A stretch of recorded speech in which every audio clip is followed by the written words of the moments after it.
Bad governance के कारण और सरकार के असंवेदन होने के कारण से सरकार चूंकि कानून व्यवस्था के मोर्चे पर, बिजली पानी के मोर्चे पर, रोजगार के मोर्चे पर, विकास के मोर्चे पर पूर्णतः विफल हो गई। अब जिला स्तर पर भारतीय जनता पार्टी के कार्यकर्ता जनता के दर्द की आवाज बनकर जन आक्रोश को व्यक्त करने का काम कर रहे हैं।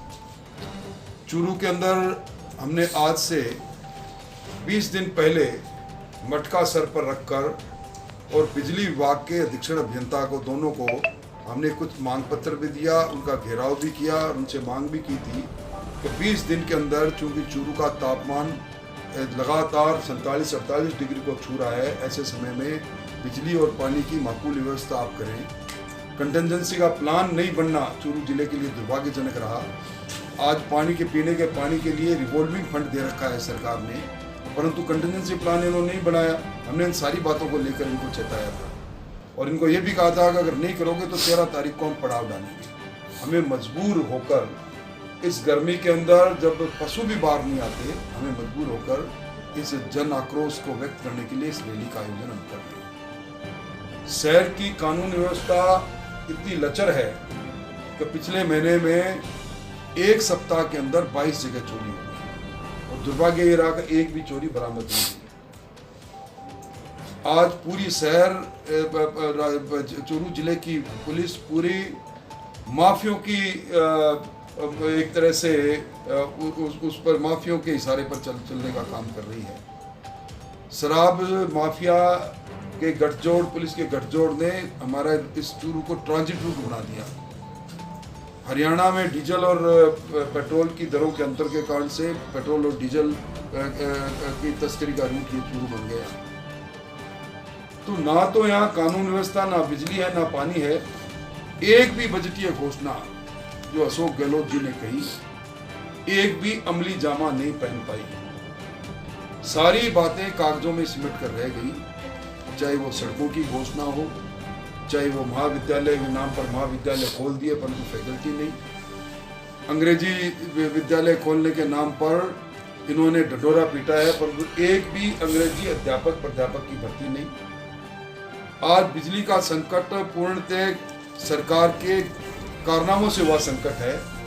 हमारे थर्मल पावरों का मेंटेनेंस के नाम पर बंद करना और लगभग 4000 मेगावाट के, हमारे 8600 मेगावाट की जो कैपेसिटी है थर्मल पावर की, उसमें 4000 के मेगावाट के थर्मल पावर, 6 से जिनकी 10 तक संख्या थी, उनको इस अप्रैल महीने के अंदर मेंटेनेंस के नाम पर शटडाउन लेना, जब उनको मालूम था पीक आवर्स के अंदर डिमांड बढ़ेगी।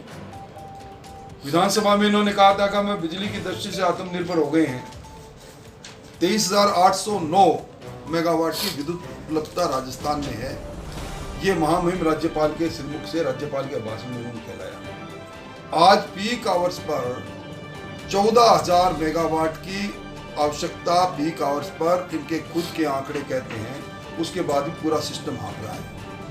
महंगी बिजली खरीदने के लिए इस प्रकार के नाटक हो रहे हैं और इस बार चूंकि राजस्थान सहित कई प्रदेशों ने महंगी बिजली खरीदकर भ्रष्टाचार किया, केंद्रीय नियामक आयोग ने 12 रुपये प्रति यूनिट से ज़्यादा की बिजली निजी विद्युत उत्पादनकर्ताओं से नहीं खरीद सकते, इसका कैप लगा दिया। अब मुख्यमंत्री जी बयान दे रहे हैं कल कि हमें 12 रुपये में भी बिजली नहीं मिलती। कोयला उत्पादन कंपनियों का पैसा इनका बकाया पड़ा है। ये सारी बातें और राजस्थान में अराजकता चरम पर है। नौर के अंदर कल विश्व हिंदू परिषद के नेता सुरजीत सारण पर हमला हुआ है। आज वो जिंदगी और मौत से जूझ रहे हैं। वहाँ तनाव है, वहाँ आईजी और संभागीय आयुक्त बैठे हैं। हमारा ये पूरा बीकानेर संभाग सांप्रदायिक सद्भाव के लिए जाना जाता है, पर लचर कानून व्यवस्था के कारण से अब यहाँ भी तनाव के पैदा होने लग गए। ये सरकार के बिल्कुल असफलता का निशाने हैं। कल प्रभारी मंत्री आ रहे और यहाँ समीक्षा करेंगे। प्रभारी मंत्री के सामने भी हम सारे इस दर्द को बता रखेंगे किस प्रकार से सरकार काम कर रही है। इससे बड़ा दुर्भाग्य कुछ हो नहीं सकता। हम अब सड़क की लड़ाई लड़ेंगे। हमें मालूम है कि कल इस तापमान में हमारे कार्यकर्ता लू की चपेट में आ सकते हैं, परंतु जनता की आवाज़ बनने के लिए हम इस काम को करेंगे। मोटे तौर पर तो ये बाकी